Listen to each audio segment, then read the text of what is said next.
and today we are going to look into email validation in VoiceFlow.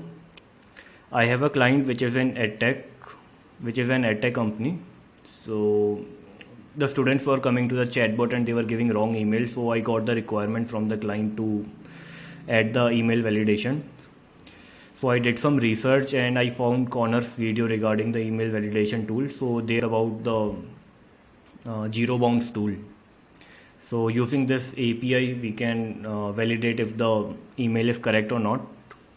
The issue with this is, though they say like there is, if you sign up, you get 100 free monthly validations. But when I logged into their account and I signed up, so I got only 5 credits, which means like I can only validate the emails 5 times. So I did some more research and I found some other tools. So one of them was Mailgun, but Mailgun also didn't work out because to validate the email, it was asking to upgrade the account. So then I found Abstract API. So this one, like, it worked out for me. They provide 100 requests. So currently, like, I have used 7, and I think you can check out their documentations also, like email validation, what API you need to use. I will also show you how it works. Now let me show you how it works. So this is the flow. So first, like, I am getting the email, I am capturing it. So this is just a simple text block, like where I am telling user we are verifying the email. Then comes the rejects part in JavaScript. So where you are first taking out the email address which match this pattern. It means like it will start looking into the patterns, like before at, it will take out that, then it will before dot, it should be between like A to Z in small, in caps and small, and then 0 to 1 numerical number, and at the last part where you have .com, .in, it should be greater than 2 characters. The thing you need to take care here is you need to manually create those variable inside the voice flow, like email pattern, email matches, and potential email. This you need to manually create it, and you can see here like we have stored the email in the last utterance. So in the JavaScript, you are creating the pattern, you are saving this pattern into a email pattern variable. Then here at the last utterance where you are receiving the user input, you are matching that email pattern. So once that matches it, it will save into a email matches variable. And in the potential email, if it is able to catch the email address, it will save that into potential email, otherwise it will save null.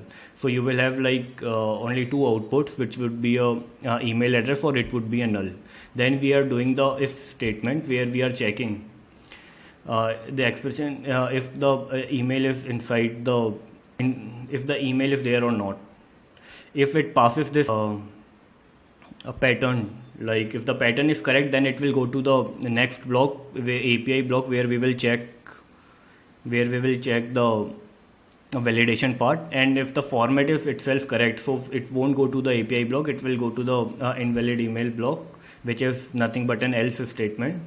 And there you can like provide the text like the format of the email seems wrong, please try again, and you will again loop it back to the capture user reply. Now here first we are using the set variable. Here we are using the set variable where we are saving the API key into the variable. So let me just a second, let me hide the API key. Yeah, so if you click on this, you will see like here we are in set variable, we are creating the API key. First you are creating the variable abstract API. You need to keep in mind like you need to first create the variable. Then inside this, between quotes, you need to write that API key. For example, it is AS whatever it is. So this API key you need to add, and then we will go into the API block. So inside the API block, if you go to their documentation, you will see this is the API key that we need to use. So it is email validation. You can copy it from their documentation, and then in the parameters we need to add these 2 keys. First would be the API key, and then and here is the value. Its value would be the variable in which we have saved the API key. Then the second would be the email, like which email you need to validate, which we have taken out from the JavaScript part and we have saved it inside the potential email. So that's why here we are giving email address at the potential email. If this succeed, then we have again created the if statement where it is valid or else it is invalid. Now if you check their documentation, you will find that this returns, if you see here, let me show you the capture response. The response is in the deliverability. It will return it if the email address is deliverable or undeliverable. Let me check the documentation here. See, here in the response you will get either deliverable or you will get undeliverable. Yeah, so that's why like we are in the capture statement, we are getting the response dot deliverability. Then again you need to create this variable abstract result.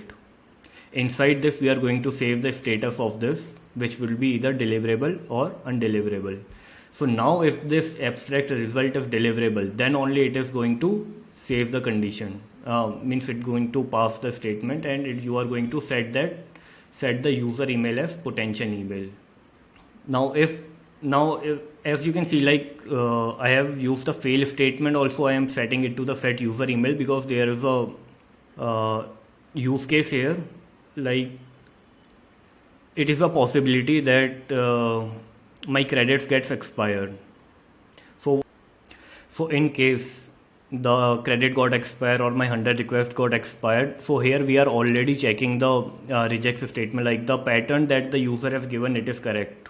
So that's why like even if my credit got expired or all the requests are exhausted, so I'm still saving it as a user email. Now let me once show you the dashboard.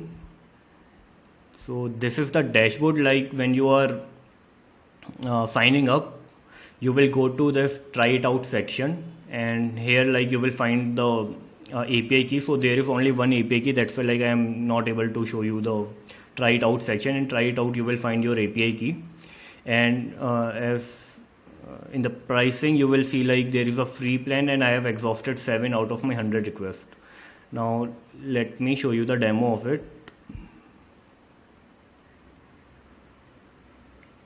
So if I give like first I will give the wrong email.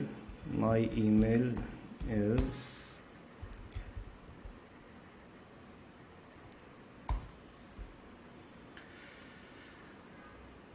verifying email. Since the format doesn't match, so the email you provide seems to be incorrect, please try again. So now if I provide the correct email format, but I will provide the email which is not registered.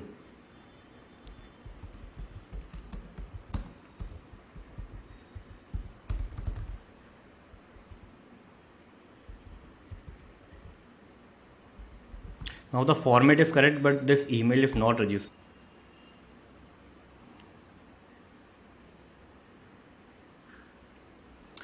This email you provided seems valid, but it is not registered. Please provide valid registered email.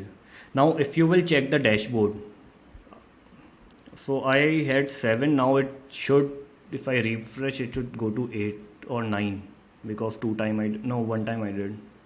So it should go to 8. See, 8 requests out of 100, I have used the 8 requests. Now if I will give the correct address, sorry, my email is @uai.com. Now it will see, as you can see, now the request has been, so now you can see like the validation has been passed, and it says like the email is verified and validated. So I hope this helps, because this is a important functionality, and the process, in case you don't want to go with the abstract API, you want to go with the zero bounds or mailgun, the process would be the same. First you need to in set variable you need to set the API key. Just keep in mind it would be between quotes. Then again you need to in the API block you need to provide the parameters and the API key. You can check out their documentation if you want to go with the premium, so you can go with the premium also.